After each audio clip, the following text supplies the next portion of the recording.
Hey everybody, this is Nate Smoyer, and you're listening to the Tech Nest Podcast. This is the show where we sit down with the leaders in real estate and technology to find out what they're doing to transform the way we buy, sell, and invest in real estate. If you've got an interest in real estate and technology, stick around.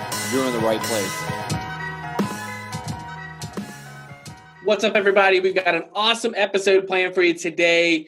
We have Barret Newberry. He's the CEO and founder of a company called Leasera, and they've got some revolutionary, well, maybe not revolutionary ideas, but they're going about how they're serving tenants, people who are renting in a different way. See, Barret's got some ideas that's saying like, hey, the way we've been treating tenants maybe hasn't been thinking of them as the first customer. We've always been trying to treat administrative problems or software problems or systems problems, but not the people problems.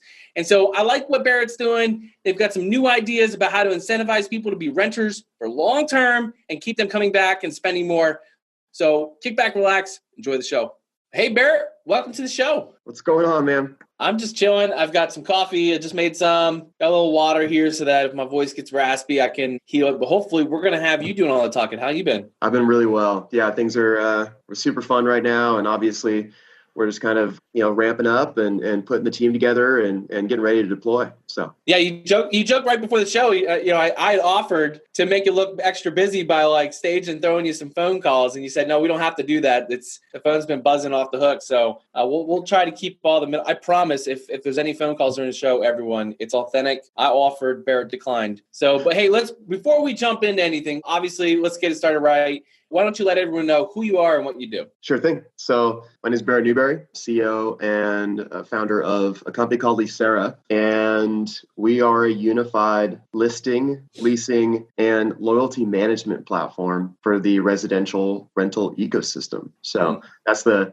best way to summarize is that we've brought together one of the largest and most disparate portfolios of accommodation type. And we essentially, because of that, unify an entire rental consumer base that comes in and regardless of duration can find what they need when they need it and know that even if you're a long-term renter, for the very first time, you can be redempted for the time and money that you put towards a property. And so we're basically just converting an entire renter demographic into one that is valued, understood, and frankly, we already know that they're great consumers because why would a renter want to lose their shelter? So instead, we're now finding ways to value those individuals and drive additional opportunities to them within our same marketplace. So that can be additional business or leisure travel, and we can discount that or even completely pay for it. Paying down your deposit, you can,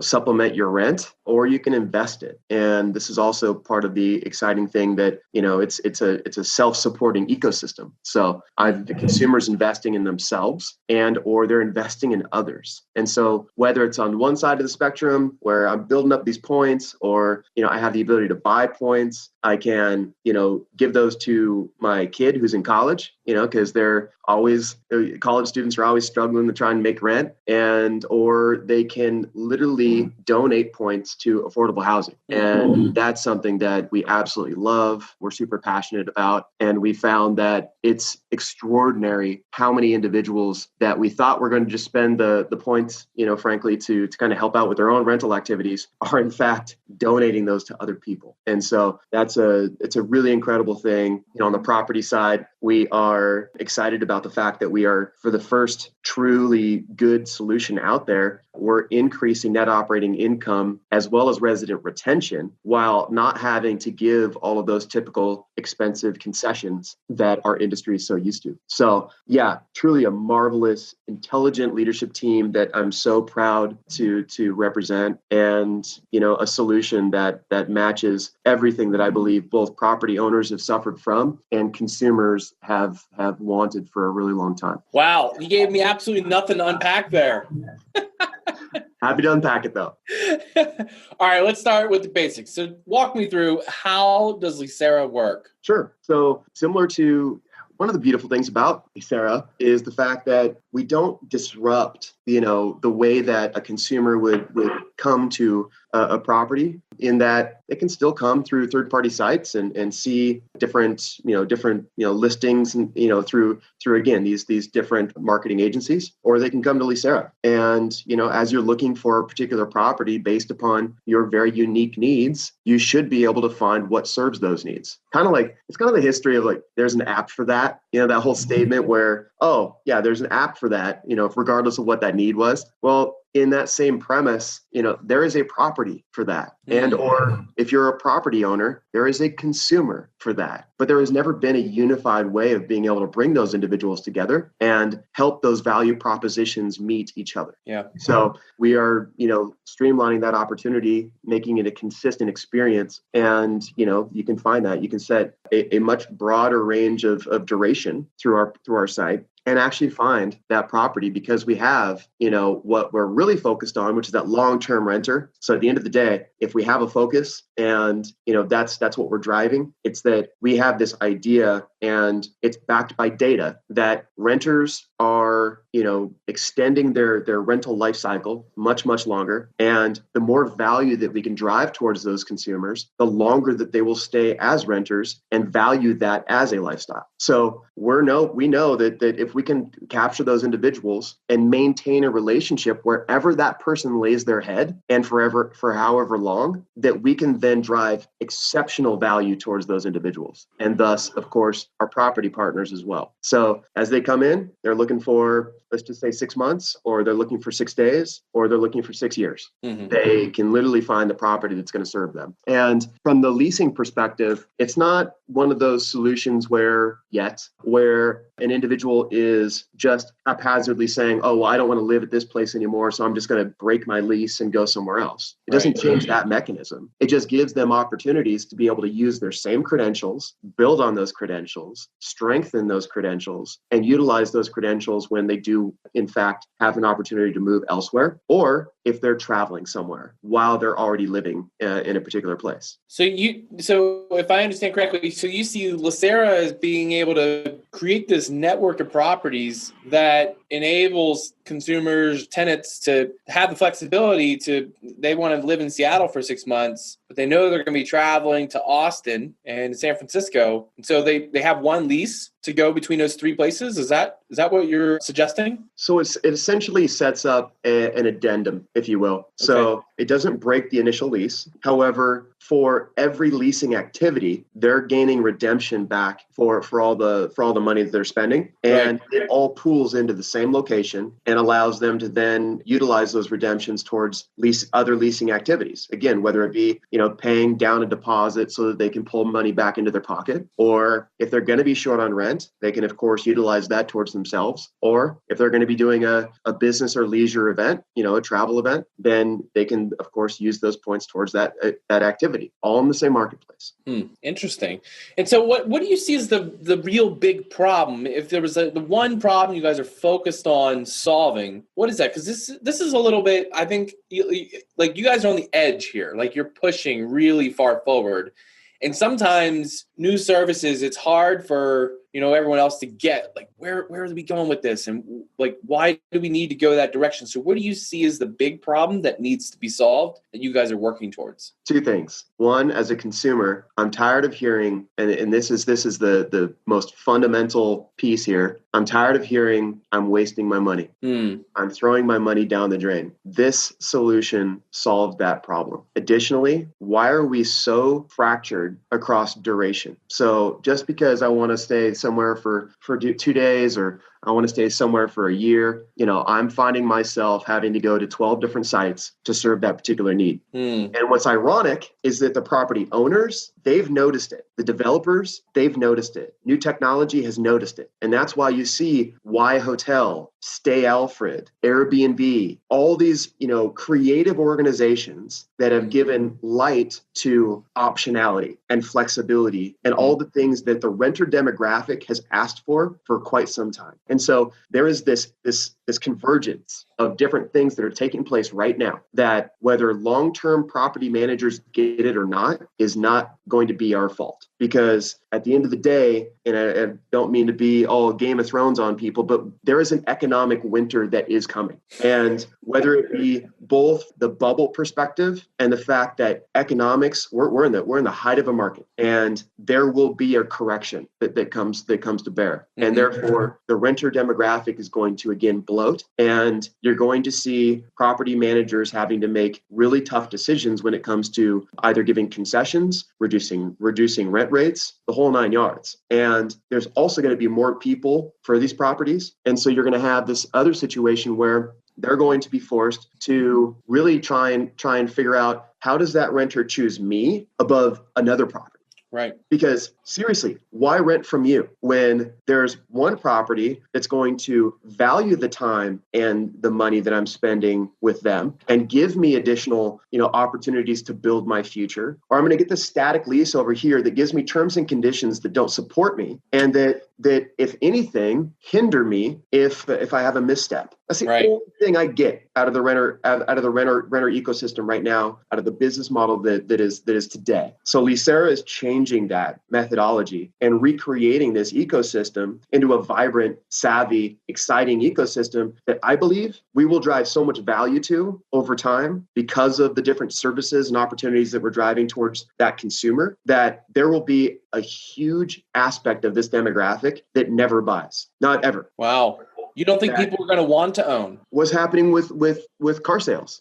Well, I know that the average car loan costs $515 in the month of January for something like 69 months and $4,400 down, which is pretty terrible. We're also at the peak of the most car loans that are past 90 days. So GM is shutting down factories. They discontinued 6 lines of cars. I think, I love the fact that you point right to the auto industry, because when people talk about the health of the economy, I look at businesses that have to hedge way far ahead of everyone else. And the auto industry is one that has to hedge very, very far ahead. And if they're shutting down plants, discontinuing lines of cars, despite all the help that General Motors gets, to me, that's concerning. Yeah, exactly. And so you have Reach Now. It was purchased by a major auto retailer. So they're that kind of ride share. You can pick up a car anywhere it's left on the street. And, okay. Yep. Like a Zip car. Yes, like Zip, and Zip car was purchased as well. And so you have all these major auto manufacturers that are purchasing these cars, these car lines, because the shared economy is changing how people interact. It's changing how people think about commitment, if you will. And what we've found is that whether it be a millennial thing if you want to make this a millennial thing, fine. It's mobile adopters or mobile natives, people that have access to information, people that have, awareness about self-worth, because so many other companies are able to drive value to them, through simple activities like invite 10 more people to the app and I'll give you $1,000. Acorn, the investment app, was doing that for a long time. And I think they still do it. And that has nothing to do with the consumer themselves. It has to do with the company. And yet they've found a way to remunerate that consumer, to value that consumer with hard, cold cash. Mm-hmm. And so you have this massive change that is taking place with technology and with business models and with loyalty or appreciation or incentivization, if you will. And yet it hasn't yet fully hit the rental ecosystem. Yes, Airbnb has done a good job. Expedia purchased HomeAway. And so the awareness is there, but it hasn't, the loop hasn't been closed. The loop is with the consumer that is a renter, that is always a renter, that is driving money towards this ecosystem into properties that they do not own, and living a life that is valuable around that kind of that flexible, optional ethos. Mm-hmm.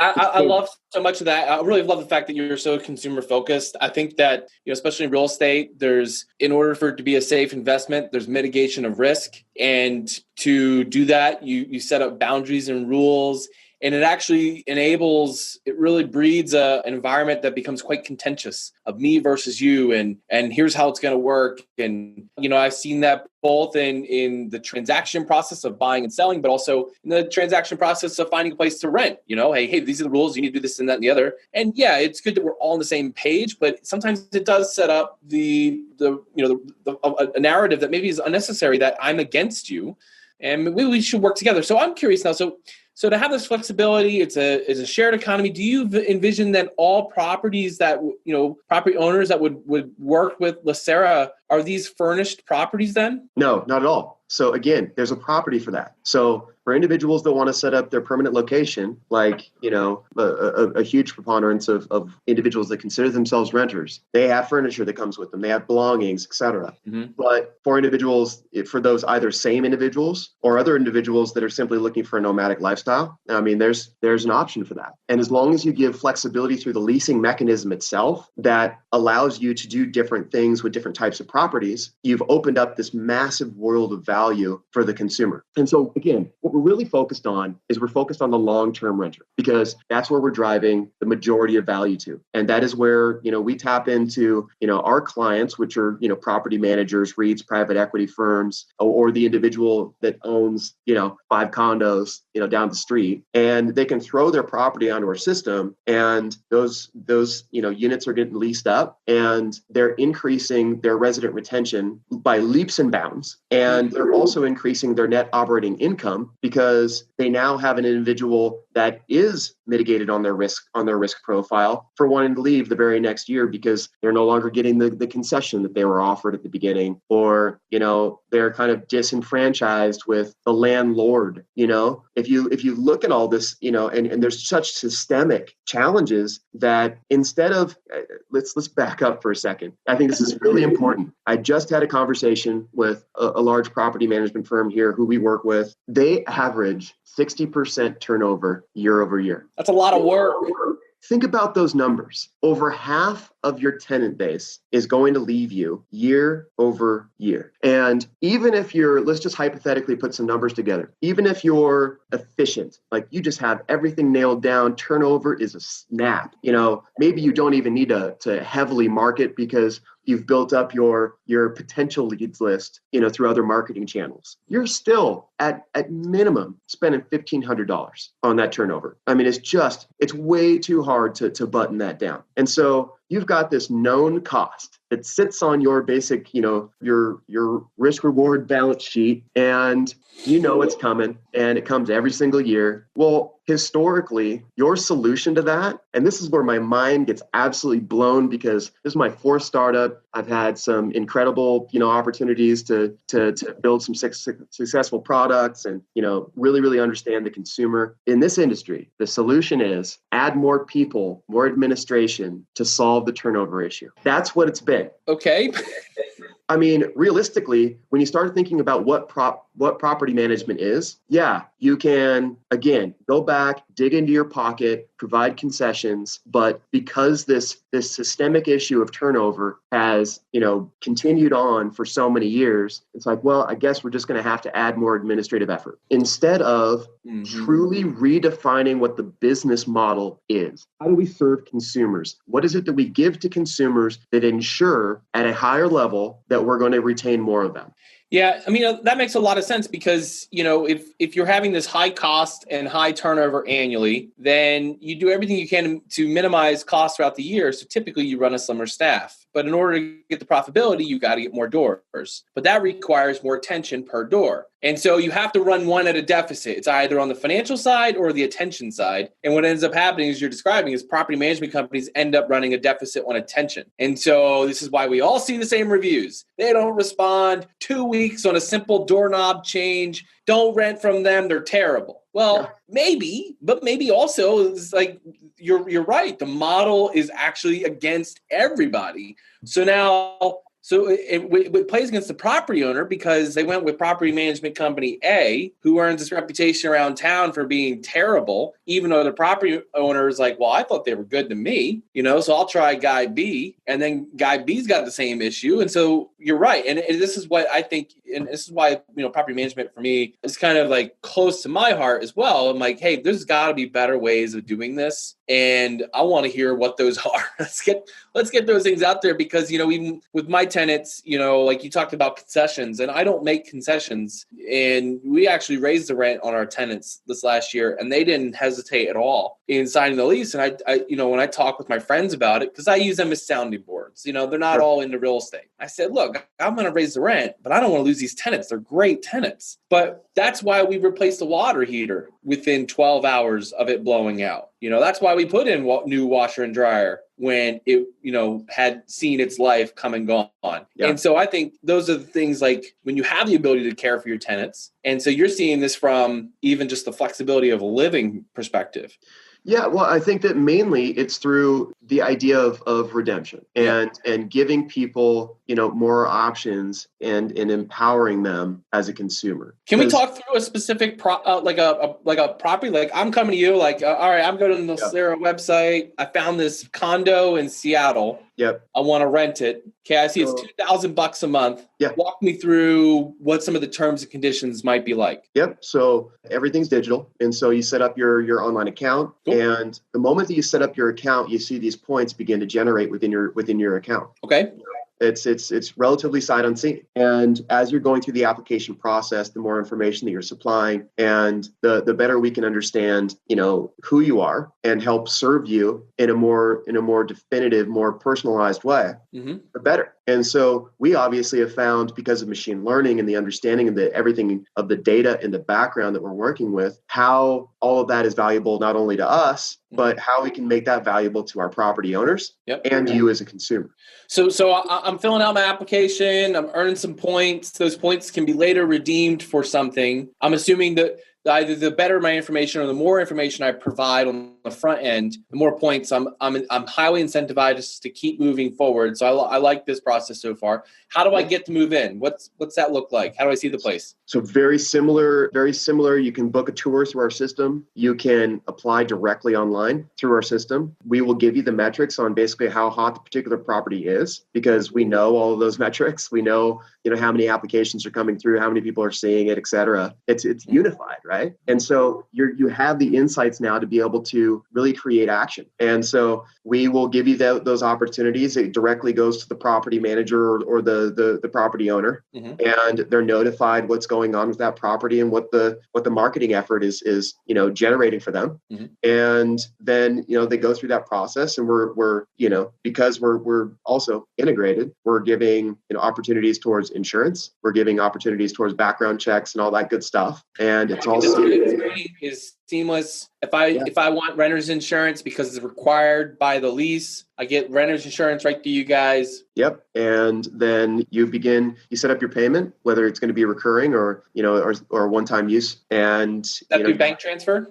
Yep, absolutely. Okay. And so we've really kind of made it super simple for consumers to be able to operate on their terms, and that's a big deal, because regardless of those terms, most of the time it's just been because it wasn't offered, not because it didn't benefit the property. So would I likely pay more if I only want a 6 month versus 1 year? So we have and this is where we kind of dig deep into the metrics. We have a sliding scale on based upon, duration. And that's really where, uniquely to Leasera, you now have opportunities across a larger spectrum that are going to not ding you for the nightly stay type business model that would of course hinder you, if you're looking for something a little bit longer term.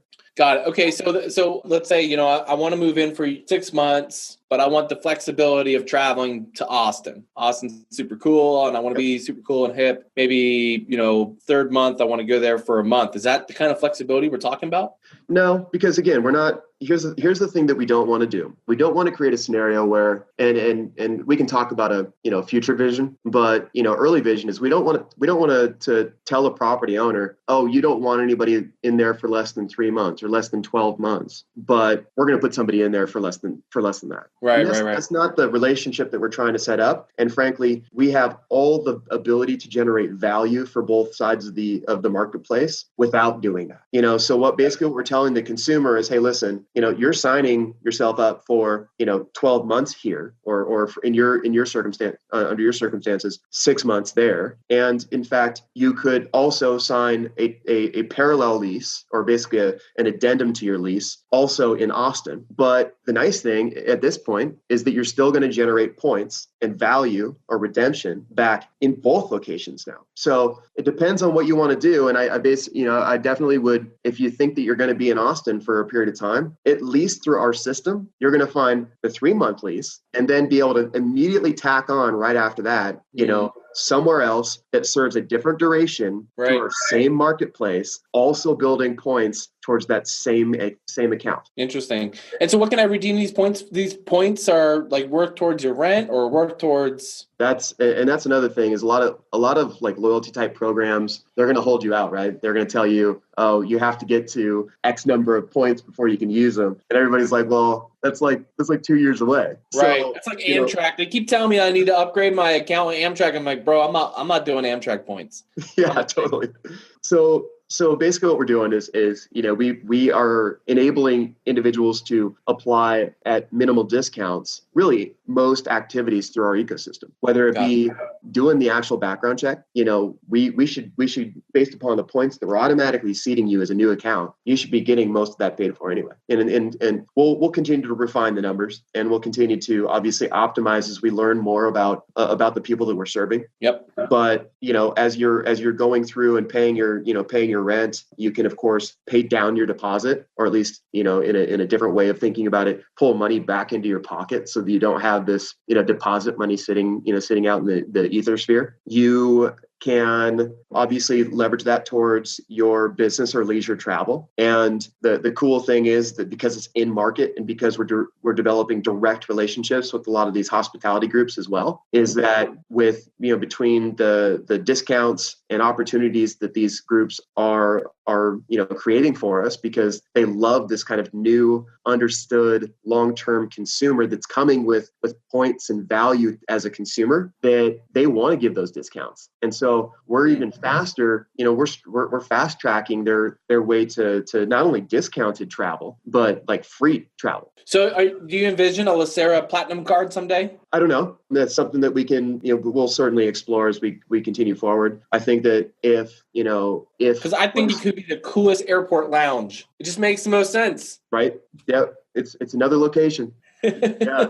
No, I think it's cool because, if what has happened already for us continues to happen, which is literally resorts calling us, multifamily owners calling us, people that, have just heard about us saying, oh my gosh, so, you're guaranteeing, and I won't say the percentage over this, but we're guaranteeing resident retention. And so, wow.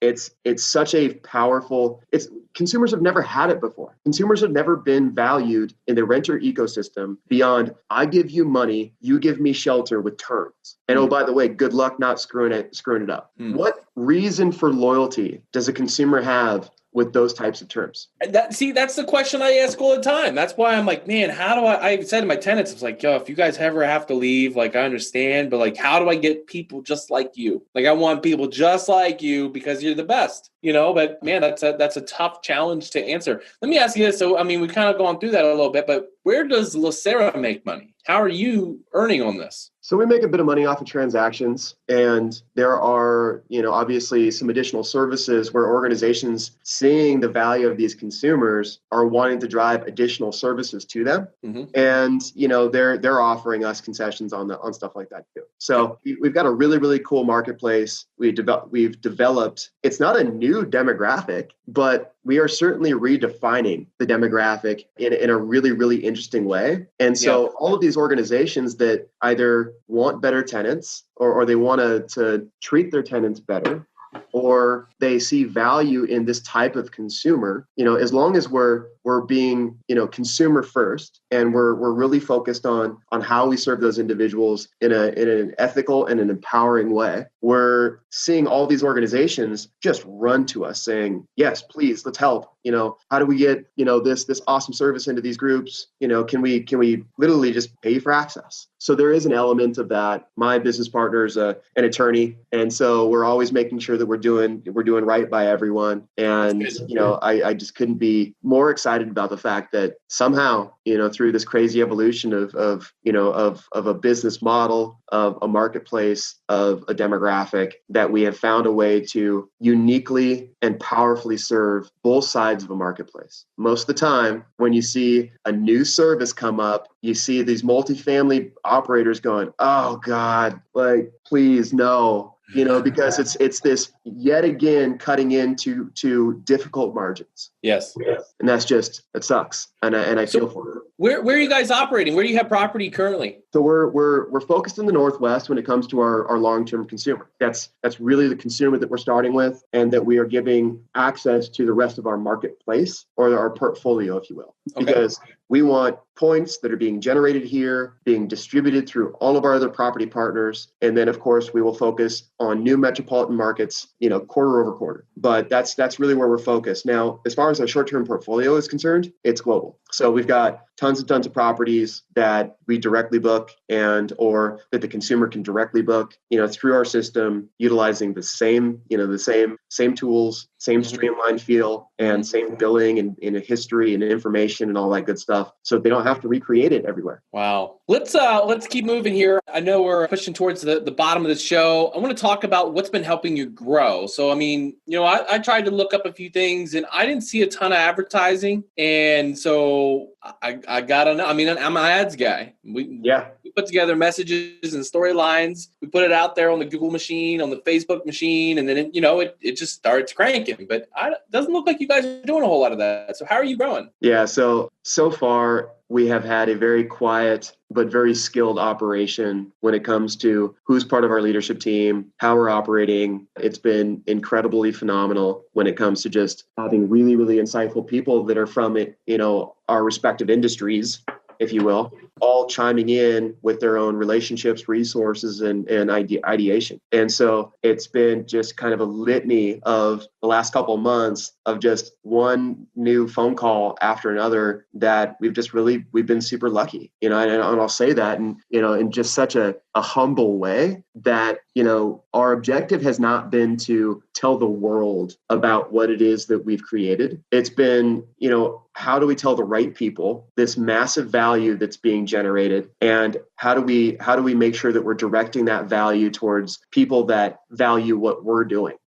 And this idea that we're redefining a demographic and we're putting additional value into activities they're already doing as a lifestyle, and where do those consumers drive that external value to? And that's this massive pool of opportunity. And that's why we're speaking with more affordable housing groups, because we've got consumers that are willing to donate that secondary opportunity to the other people, which is so phenomenal. Wow. As well as this pool of opportunity that we have, in these consumers that can be driven to or other property partners. And so, really when it comes to the value proposition, it's been simple. It's, hey, listen, we've got all this value. It's going to be driven somewhere. Would you like it towards you? That's not a bad question to ask potential partners. Especially if you're identifying responsible tenants that, are your top end prospects who are likely to continue renting and are only interested in renting. That doesn't sound like such a bad thing if you're the property owner or the property management company who, is lining with you as a source for that. Are you able to say how many customers have worked through the Leasera platform? I won't say that yet. We've got a few really, really solid, sizable partners here out of the Northwest that work with us, and I'll let them talk a little bit more, which they're about to. So that'll be fun. It's truly been an honor to work with them, and they've been so incredibly helpful at backing us not just with their customers, but financially, just as we go through these crazy iterations and evolutions, that's going to quickly change here, because we're about to release a significant tranche of our not only our portfolio, but just all of our tools come April. So yeah, it's going to be, we're kind of, it's one of those kind of sigh of reliefs and yet total anxiety when it comes to like, oh my gosh, we actually get to do this for a huge amount of our population now, which is there going to be a launch party? I want to come. Oh man, it's going to be, hopefully me not just drinking in the corner, biting my fingernails. If it ends up that way, I'm joining and buying drinks. How's that? Sounds good to me, man. Yeah, no, it's funny. I love what we're doing. I've gotten incredible feedback from everybody that's using it today and or that's going to get to use it early on. And you just know that you have to go through so much iteration when it comes to testing, and a tool this big, a platform this large is a big solution with a lot of little nuance and opportunities to not always act the way that you exactly want it to, and so we've been burning the candle at both ends to make sure that it works.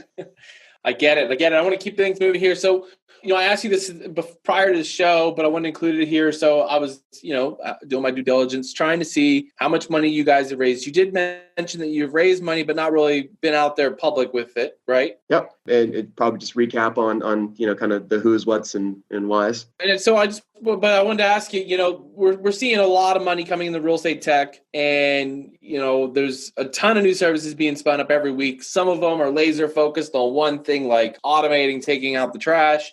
And then there's other ones that are massive marketplaces that are totally aiming at either upending or disrupting, individual or full-on verticals. I want to get your take. Why do you think there's so much focus now on the tech side of real estate? Yeah, I think it's really opportunity, right? There's been, everybody knows that the real estate is a massive asset class, biggest one in the world. It's been kind of repeated time and time again, and it's funny because and I'll keep it more to, because there's so many different directions we can go with this when it comes to either commercial and or residential, right? And depending on even where you're in those ecosystems as well. Because commercial is just the Wild West, man. What do you call commercial? Crazy. I mean, there's yeah, exactly. Let's not dive down that rabbit hole. I think that it's interesting because the long-term renter has been long forgotten, even though when you start thinking about the percentages of U.S. citizens that are renters that are spending,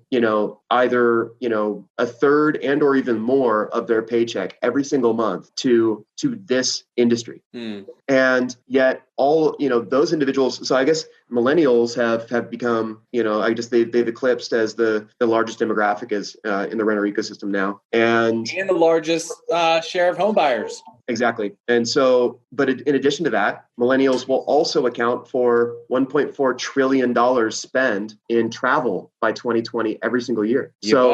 When you think about this massive influx of change, you see the fact that, for the longest time, the long-term renter was largely underappreciated, and we've talked about these systemic issues already, and the fact that margins are really hard. You've got third-party property management firms that have stepped in as an intermediary that have really, built out their administrative effort, their ecosystems, and then you've got, tools that have come in to support those groups. And whether it be Yardi or Appfolio or all these organizations that have popped up in those spaces that are mainstays, and frankly, we won't get into challenges as we move forward. Hey man, you say whatever you want. We don't have filters on this show.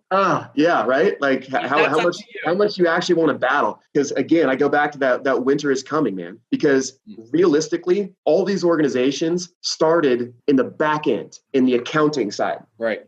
And since then, they have built up, and are just now realizing the consumer. And I'm sorry, but you can't take a business model that started there and get it to where it needs to be here. And that is where we started. And we started because all these other tools are becoming commoditized. They're a dime a dozen. everybody's going to have back end tools. Maybe some are better than others, and maybe there's always going to be opportunity to improve them. But it's the way that we deal with the consumer that affects the property. Interesting. And so, why is more money being spent today than ever before? I think it's because it's been such a slow evolution, and that there hasn't been this cataclysmic change in technology as well as business models or awareness, and consumers have never had the same access and demands that they have today. So there is, again, this convergence that I always talk about when it comes to the fact that, I'm sorry, us millennials that grew up in this generation where we went from analog to digital, we had access from this new device in our hands that gave us any information that we want at any given time, and that other companies in other industries, not real estate, started coming to us like Acorn, the app, and saying, hey, by the way, I'm going to give you $1,000 for doing something random that doesn't generate you any money, but that appreciates me as a company. There's all this awareness now. Consumers get it. This Acorn $1,000 offer. What? Right. I'm familiar with them, but I missed that offer. I need to get that. Send link, please. I will. I'll send it to you. There's other examples of this, right? And it's companies that have really found out a way through data and understanding of marketplace what value is. And so as we started driving this value towards us, mobile natives or mobile adopters, you found that we're all now saying, oh, we actually are valuable as consumers. And so therefore you've got, again, these business models that are changing so fast. And a long-term renter is one of the last appreciated demographics out there that truly hasn't had this cataclysmic change in that model. And based upon these other organizations, they're going to have a real tough time, man, trying to figure out how to change their business model and the way that they work, with their clients and consumers to boot. So anyway, that's just our little microcosm, right? Which isn't so micro, by the way.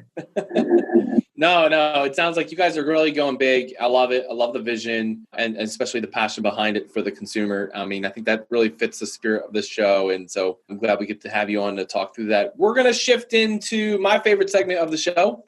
We call this For the Future. For the Future is a segment where we get to ask each guest who comes on the show to give their best predictions on the following 4 questions. Barret, you ready to play? Ready. All right. Question number 1. What does Leasera look like 1 year from now? 1 year from now, we continue to evolve into a logistics and location company. Oh, question number 2. What will the housing market look like 1 year from now? Just like Uber and the effects that is taking on the auto manufacturers of the world, I think that new services will come into play that redefine the renter demographic as a static, valuable ecosystem. Solid. Question number 3, when will the next big boom or bust happen in real estate?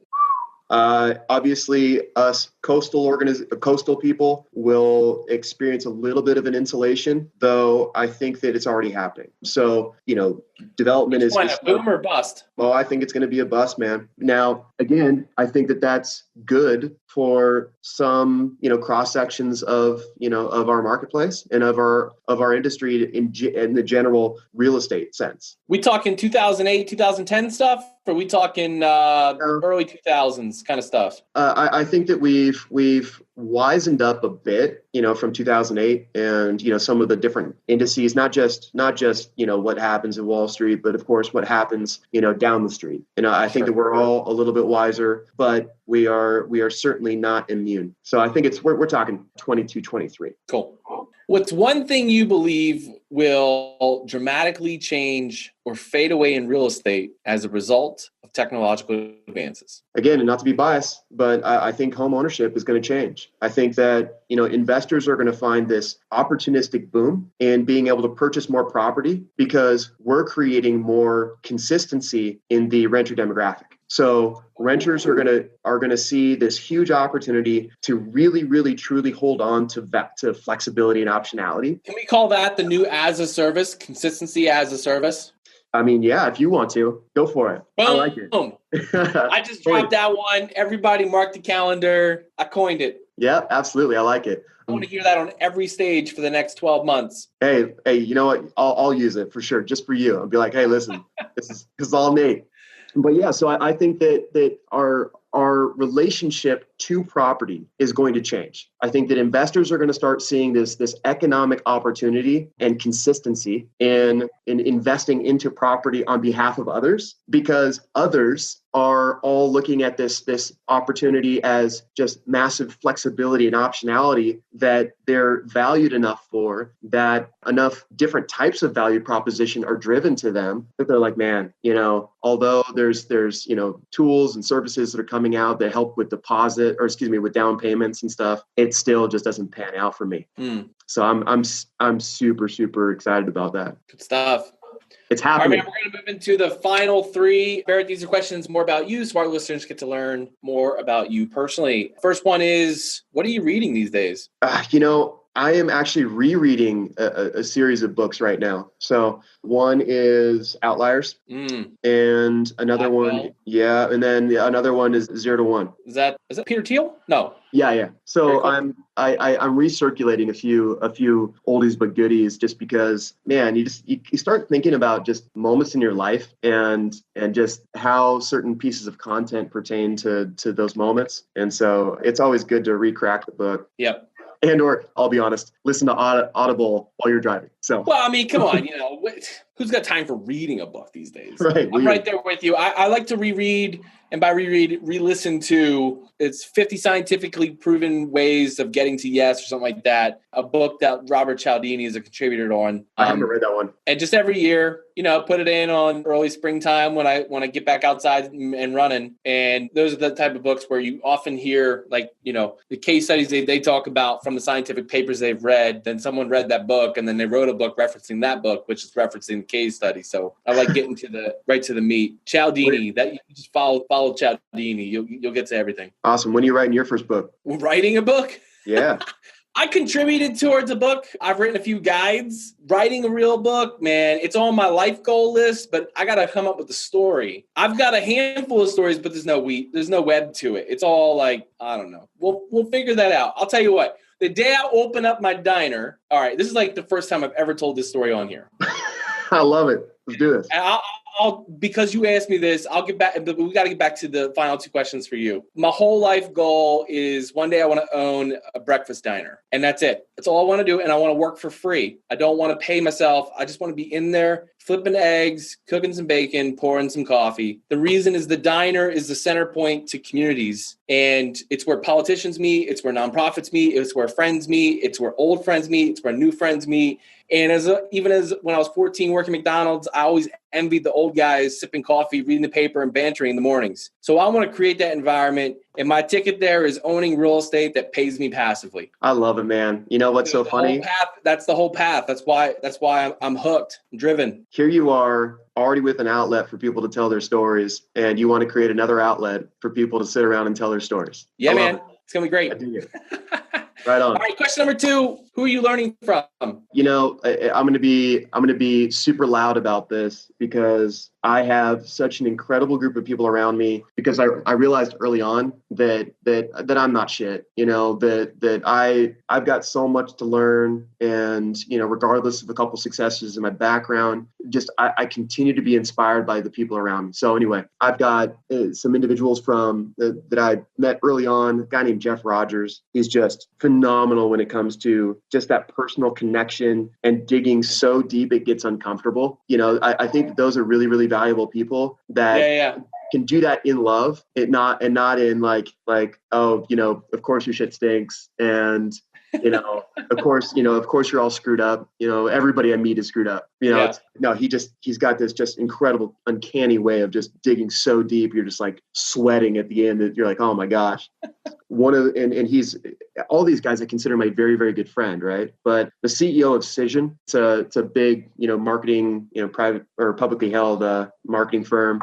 He's been just an uncanny individual that he can synthesize problems in such a fast way. He gets marketing. He's had such an incredible run with selling companies and just doing incredible things in the business world. And then of course, I love my father. He's been awesome and hugely supportive, as well as, I've got some good friends, man. So I feel really, really blessed. I would literally go on and on and on, because there's just so many people people that, I've worked really, really hard to be intentional with, and the moment that I get too much ego and or that I get distracted with something that is somewhat irrelevant to just my path forward, I'm constantly snapped back into place. And then, of course, lastly, I have to include my fiance. So she is she's rad. I'm gonna use that word. Good for you, man. Yep, she's a good person. All right, last one here for you. What inspires you or helps keep you inspired?